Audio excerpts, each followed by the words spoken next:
Bonjour à tous, moi c'est Brice Biscan et aujourd'hui, je vais vous présenter ce que je fais chez NaturaBox. C'est parti! Numéro 1, la gestion de la clientèle.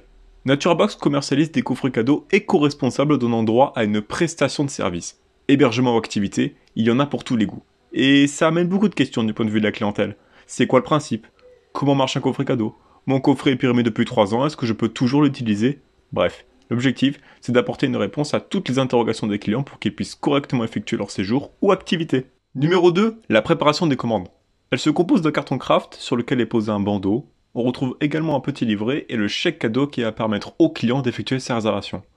Préparer une commande, ça prend que quelques minutes, mais ce temps peut être facilement multiplié par 5 si le client décide de cocher la petite case « paquet cadeau ».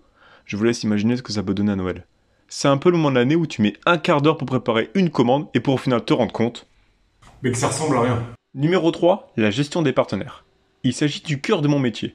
L'objectif est de faire entrer le maximum de partenaires sur notre plateforme pour que nos clients aient accès à de nombreuses prestations.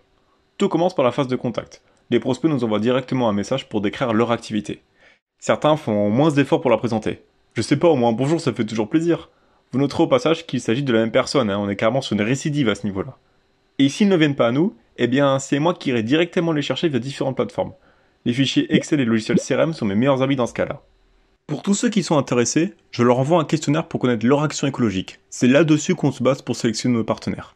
Une fois les réponses validées, on passe de suite à la préparation des offres pour intégrer les coffrets. L'idée est de mettre en place une offre qui soit équivalente au prix du coffret cadeau. Comme ça, le client n'est pas lésé d'avoir une prestation trop faible par rapport au prix du coffret et au prospect de délivrer un service trop élevé. L'objectif, c'est de faire en sorte qu'un partenaire soit dans le plus de coffrets possible pour qu'il puisse accueillir un plus grand nombre de nos clients. Pour établir les offres, j'ai deux solutions. Soit je me rends directement sur le site internet du prospect pour connaître ses tarifs. C'est d'ailleurs dans ces moments qu'on peut trouver des choses étranges. En complément, côté moulin, une chambre familiale salle de bain commune à 3 chambres, 2 fois 2 personnes plus une fois entre parenthèses 1 plus 1.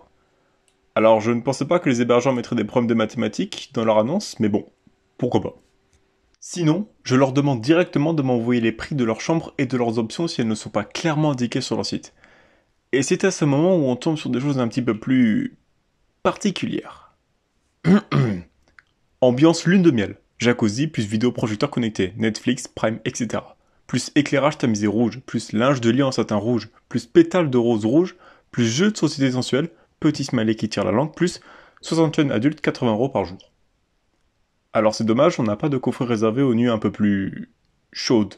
Peut-être une idée à développer pour la prochaine réunion. Une fois qu'on s'est mis d'accord sur les offres, il ne me reste plus qu'à renseigner les informations du partenaire sur notre logiciel et à envoyer le contrat pour la signature finale. Et c'est comme ça qu'on se retrouve avec toujours plus de prestations possibles pour nos clients.